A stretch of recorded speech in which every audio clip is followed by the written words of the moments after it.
আসসালামু আলাইকুম, আমি কুদ্দুস খান। আমরা বাপলার অফিসে এখন বসা আছি। আমরা কথা বলবো সন্টু ভাই, মকবুল হোসেন সন্টু এবং খালেক, দুজনই বিশিষ্ট মুক্তিযুদ্ধকালীন তাদের একটা বিশিষ্ট ভূমিকা রয়েছে।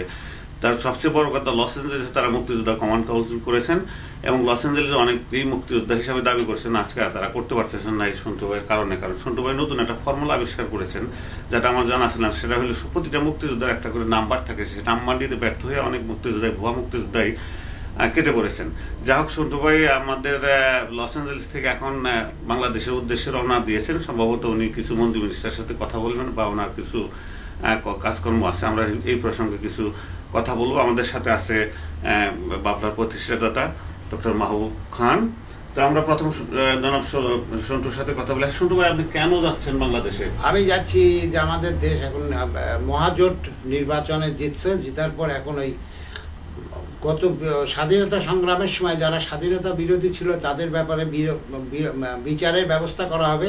যেই কারণে আমি আমার তাগিদ মনে করছি যে আমি একজন বিশিষ্ট মুক্তিযোদ্ধা হিসাবে আমাদের বাংলাদেশের উপরে যে অত্যাচার হয়েছিল, যেভাবে তৎকালীন স্বাধীনতার বিপক্ষের শক্তি যেভাবে আমাদের অত্যাচার এবং আমাদের মা বোনদের ইজ্জত নষ্ট করে তাদের বিচারটা আমি নিজে উপস্থিত থেকে আমার কাছে কিছু তথ্য আছে, এই তথ্যটা উপস্থাপন করব। কারণ আমার পাবনাতে আপনার দুইজন নেতা আছেন যারা স্বাধীনতা বিরোধীর সময় সক্রিয় অংশগ্রহণ করেছিলেন। একজন হলো মতিউর রহমান নিজামী, তা সে একজন, যে জামাত ইসলামের সেক্রেটারি জেনারেল, ওনাকে এবার পরাজিত করেছেন আমাদেরই এক ছোট ভাই শামসুল হক টুকু আওয়ামী লীগের, এবং মৌলানা সোবান, ওনাকে আমার এক সন্তান সমতুল্য গোলাম মোহাম্মদ প্রিন্স, সেও পরাজিত করেছে। এদের দুইজনের সম্বন্ধে অনেক তথ্য আমার কাছে আছে, যেহেতু আমি সক্রিয়ভাবে। পরাজিত হয়েছে কেন? জামাত ইসলাম একটা বিশাল পার্টি, হঠাৎ এবার পরাজিত হইলো, কারণটা কি? হওয়ার কারণ হলো এবার সক্রিয় হয়েছে আমাদের প্রজন্ম। তারা জানতো না মুক্তিযোদ্ধার সম্বন্ধে এবং আমাদের অত্যাচারের সম্বন্ধে। এবার তাদেরকে জানানো হয়েছিল এবং সেক্টর কমান্ডার ফোরাম তাদেরকে সক্রিয়ভাবে জানানো হয়েছিল, যেই কারণে এবার প্রত্যাখ্যান করেছে সবাই। কারণ এবার প্রায় কয়েক কোটি ভোটার ছিল যারা নতুন প্রজন্মের সন্তানরা। মনে করেন আমি একজন মুক্তিযোদ্ধা ছিলাম, আমার জন্মের থেকে আমার আত্মীয় স্বজন এখন 50 জন হয়েছেন ভোটার। তারা জানতো না মুক্তিযোদ্ধা, তারা এবার তাদের বিপক্ষে ভোট দেওয়াতে এবার পরাজিত হয়েছে এবং আগামীতে এরা বাংলাদেশের বুকের থেকে নিশ্চিহ্ন হবে সে আশা করি। আপনি ঢাকার যে আমাদের বাপলার জন্য কিছু কারোর সাথে কথাবার্তা বলেন বা কিছু এই জাতীয় কোনো পরিকল্পনা আছে? আপনি তো জানেন আমাদের 28-29 মার্চে প্যারেড হচ্ছে এবং বাংলাদেশের প্যারেড, এটা বাংলাদেশ স্বাধীনতা দিবস উপলক্ষে। এই প্রসঙ্গে আপনি কিছু করবেন কিনা? আমি গত বছর প্যারেডে উপস্থিত ছিলাম, আমার খুব ভালো লাগছে এবং বহু লোকের সমাগম হয়েছিল। তখন আমি নতুন কেবল এসেছি, 2 মাস হলো। আসার পর উপস্থিত হয়ে আমি আস্তে আস্তে সবার সঙ্গে উপস্থিত হলাম। সবার সঙ্গে পরিচিত হওয়ার পর এবার জানলাম যে বাপলার একটা সত্যি ভালো একটা সংগঠন, মানুষের উপকারের জন্য, বাঙালিদের উপকারের জন্য এই লস এঞ্জেলেসে তারা যথেষ্ট কিছু করছে। আমি এবার আমি মেজর রফিক, যিনি একজন বিখ্যাত মুক্তিযোদ্ধা এবং তৎকালীন সেক্টর কমান্ডার ছিলেন, এবং একে খন্দকার সাহেব আমারই একই নির্বাচনী এলাকার, উনি নির্বাচিত সংসদ সদস্য হয়েছেন, ওনার সঙ্গে, এবং হারুন হবিউল্লাহ সাহেব, ওনার সঙ্গে আলাপ করব এবং ওনাদের যাতে আগামী মার্চ মাসের এই বাপলারের এই বিজয় দিবসের প্যারেডে উপস্থিত করাতে পারি এবং তার আমি যথেষ্ট চেষ্টা করব, সর্বাত্মক চেষ্টা করব। ইনশাআল্লাহ তারা উপস্থিত হবে। আমি একটু আগেই আমাদের সেক্টর কমান্ডার ফোরামের আহ্বায়ক এয়ার ভাইস মার্শাল একে খন্দকার সাহেবের সঙ্গে, বর্তমানে উনি প্ল্যানিং মিনিস্টার, আমি ওনার সঙ্গে এইমাত্র কথা বললাম।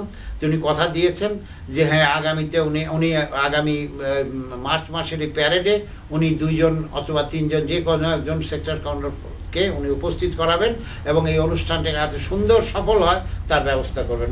আমাদের সাথে আছে মুক্তিযোদ্ধা খালেক। আপনি কিছু বলেন প্যারেড সম্বন্ধে, আমাদের 28-29 তারিখ প্যারেড সম্বন্ধে জনগণকে কিছু বলেন, আমার দর্শকদের।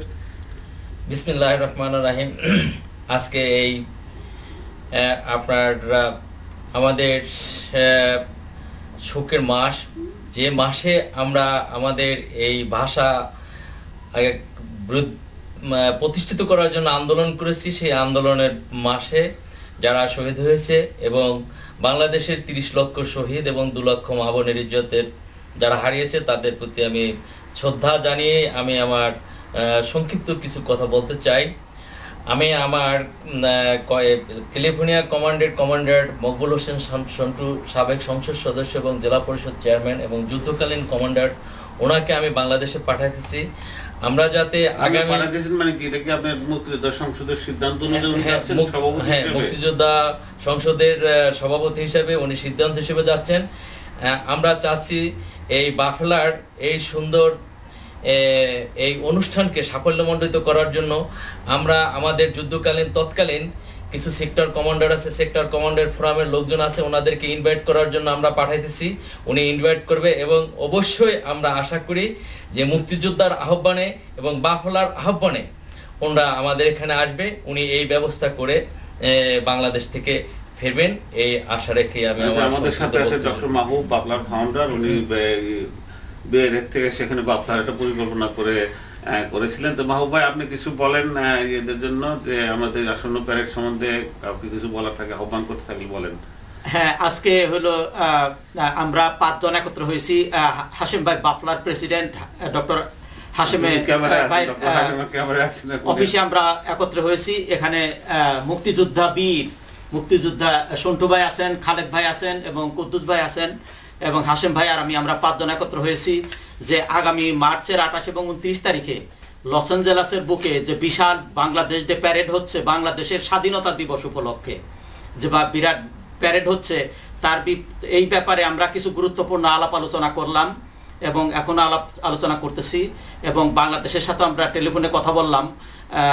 আমরা উদার আহ্বান জানাচ্ছি লস অ্যাঞ্জেলেসের সব বাংলাদেশি ভাই বোনদেরকে যে আপনারা মার্চের 28 এবং 29 তারিখে সকলে একত্র হয়ে আসেন। আমরা ভারমন্টের মতো সবচেয়ে ব্যস্ততম রাস্তায় আমরা একত্রে বাংলাদেশকে উঁচু করে তুলে ধরি এবং একসাথে সুন্দরভাবে প্যারেড করি, কালারফুল প্যারেড করি।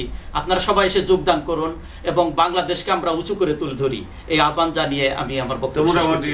আমাদের এই শেষ আজকে আমরা কথা বললাম জনাব সন্টু ভাইয়ের সঙ্গে। উনি বাফলার মেসেজ নিয়ে ঢাকা যাচ্ছেন। উনি হয়তো প্রধানমন্ত্রীর সাথে কথা বলবার চেষ্টা করবেন। আমাদের খালেক ভাইয়ের সাথে কথা হলো, আমাদের ফাউন্ডার মাহবুব খানের সাথে কথা হলো। আজ এই পর্যন্ত, খোদা হাফেজ।